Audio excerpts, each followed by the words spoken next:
Hi friends, SEBI categorized mutual funds into these 5 types: equity schemes, debt schemes, hybrid schemes, solution oriented schemes, other schemes. And equity schemes are further classified into 12 types. Present video is about 7th one, sectorial fund. While investing in mutual funds, different investors diversify their portfolios in different methods. One way of diversification is investing in different asset classes like equity, debt, real estate, gold. Another popular way of diversification is investing in a specific sector. Here, sector means a slice of market that is focused on same line of business. For example, fast moving consumer goods sector. The companies which come under this category are engaged in manufacturing consumer goods like packaged food, beverages, stationery, cleaning and laundry products, plastic goods, personal care products and electronics. If investor is interested in investing in a particular sector, then he is supposed to invest in sector mutual fund. Assume there is one asset management company. They launched one sector fund scheme and the company is able to collect corpus from different investors. Now the fund manager of AMC must invest the maximum portion of corpus, that is minimum 80% of the corpus in a specific sector. Then the remaining 20% may be invested by the fund manager in other avenues like debt funds, hybrid funds. As a maximum portion of corpus is invested in company stocks, this mutual fund comes under equity mutual fund category. Sector funds are also termed as sectoral funds or specialty funds. Now let us see the types of sector funds. These are the types of sector funds. Suppose investor wants to invest in natural resources sector, then he has to purchase the units of natural resources fund scheme, and the fund manager invests maximum portion of corpus in the companies which are engaged in oil and natural gas business, energy, agriculture, timber and forestry. Suppose investor invested his money in information technology fund. In that case, corpus will be invested in the companies which are related with computers, electronics and information technology. If investor selects financial funds, then the corpus will be invested in banking companies, insurance companies and accounting firms. And communications funds focus on telecommunication sector, internet companies. Healthcare funds focus on pharmaceutical companies, path lab chains, etc. Refined metals funds are related with the companies which are engaged in gold, silver, nickel, platinum, palladium, copper, etc. metals. If you invest in FMCG funds, then your money will be invested in the companies which are manufacturing packaged food, beverages, stationery, cleaning and laundry products, plastic goods, personal care products and electronics. If investor selects infrastructure funds, then money will be invested in companies which are related with iron, cement, electricity, roads, railways, irrigation, water supply and sanitation. Some sector funds concentrate on subsectors also. Means what? For example, investor invested in financial funds. Then corpus may be invested in banking companies, insurance companies and accounting firms. This is ordinary sector. Suppose investor invested in a banking fund. Here banking is a subsector of financial sector. No? When you purchase banking fund, then money will be invested in the stocks of only banking companies. Similarly, infrastructure is a main sector and the cement industry is a subsector of infrastructure sector. If you invest in infrastructure fund, then your money may be invested in this many companies. Suppose you purchased a cement fund. In that case, corpus will be invested only in the stocks of companies which are manufacturing cement. So remember, the fund may be related with main sector or subsector.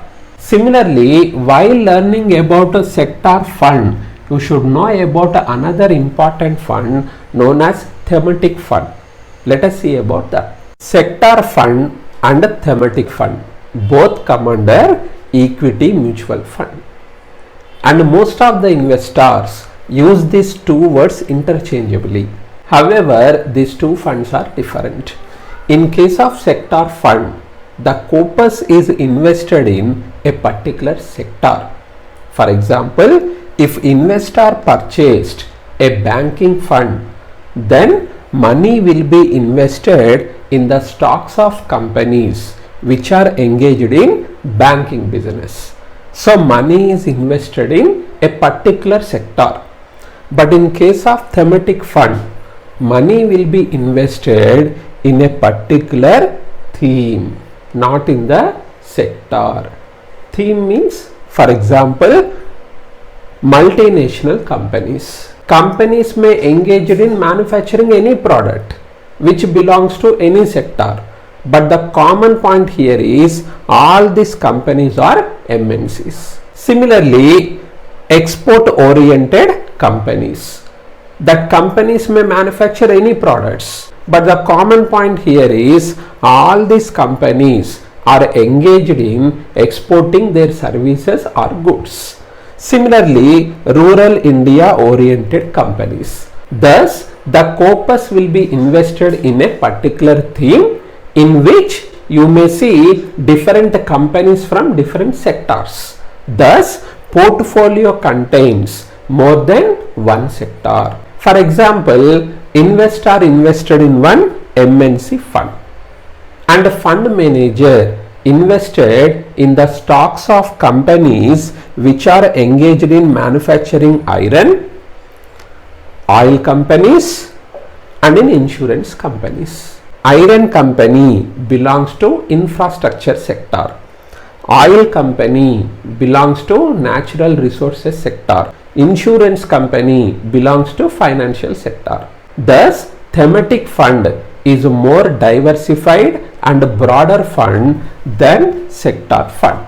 As the portfolio of sector fund is less diversified, investing in sector fund is more risky than thematic fund.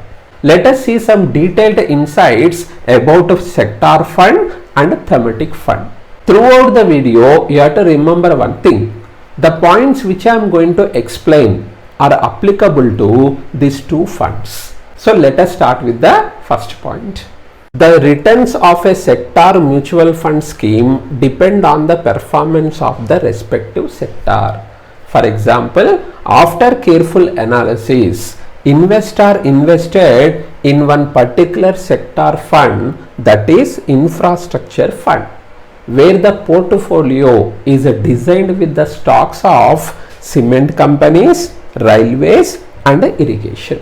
If his analysis comes true, then for these companies, products or services, you can see an increase in the demand, which results in increase in their performance. When fund is performing well, investor can see a large number of capital gains. Thus, the success of fund depends on the performance of the sector. Second point is sector funds enhance the growth of a country.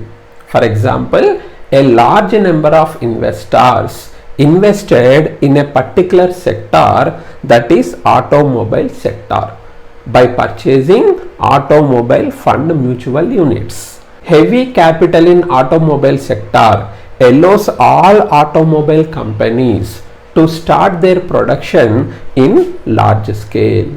They start expanding their business. For that, they need more labor, more employees. Thus, large scale production leads to the generation of employment opportunities.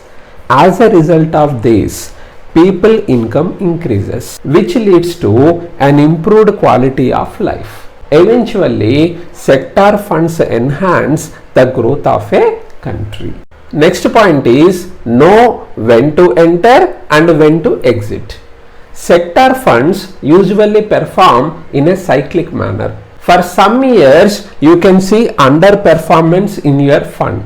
Nothing but for some years you may see bear market for your funds, and for some years your fund will give you blockbuster returns. Nothing but for some years you can have a bullish market for your funds. So it is advisable to invest, it is advisable to enter when your fund is underperforming, because at this stage you will get each unit at a lower NAV, and when fund is performing well, it is advisable to exit from your fund, so that on each unit you can get higher NAV. Some sectors may take less time, 2 to 3 years, to complete this cycle, but some sectors may take longer time to reach from bear market to bull market. Here you should have patience to bear complete cyclical fluctuations. Most of the investors will get disappointed at this stage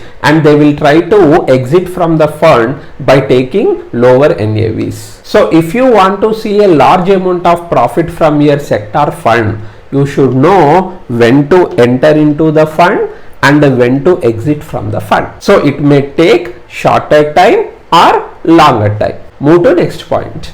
Fourth point is, over any given period of time, some sectors perform well and some sectors underperform. For example, there is a rise in crude oil prices. As a result of this, oil exploration companies will get benefit, and refineries, oil import companies, they suffer losses. Investors seeking to gain from this condition would benefit by investing in oil exploration sector. If they have already invested in these sectors, then they have to see the losses. Now the fifth point is regulatory risks. Some sectors like banking, insurance, pharmaceuticals are subject to regulatory risks. Favorable regulatory changes may benefit them and unfavorable regulatory changes hurt them. For example, RBI decreased repo rate. This regulatory change becomes favorable to banking sector. So an investor who has purchased banking sector fund units can see profits here. Thus, the gains in sector funds are influenced by even the changes in government regulations also. Sixth point, less diversified. For example, one investor purchased real estate fund units. Then the fund manager has to invest that amount in the stocks of real estate companies. Thus, his portfolio is containing only one sector, that is real estate. Thus, his portfolio is less diversified. So, investing in sector funds will narrow down your investment to a particular sector. Investing in these funds is equivalent to putting all eggs in one basket. If basket were to fall, the eggs would all break. If there is any downfall in this particular sector, then entire mutual fund has to see the losses. Now come to the last point. More volatile. Sector funds are more volatile than any other mutual fund. Generally, while investing in mutual fund, investor observes the past performance of the fund. If a fund is giving high returns continuously, investor prefers to invest in that fund. But in case of sector fund, this investment strategy may backfire because the portfolio contains only one sector. So a sector which has given high returns in past may quickly run out of the steam by leaving heavy losses to the investors. Heavy profits or heavy losses are common in sector funds. These funds may double or treble your money. If you are new to the mutual fund market, then sector fund is not your cup of tea. Even though if you are interested to invest in these funds, then take care that the investment in sector fund should not exceed 10 to 15% of your total investment. And if you are ready to take aggressive risk, if you know everything about a mutual fund market, if you have thorough knowledge on this particular sector, if you are 100% confident that this sector will give a good returns in future, in that case this percentage you can increase. So that is all about this topic. So hope this video is useful to you. Thank you.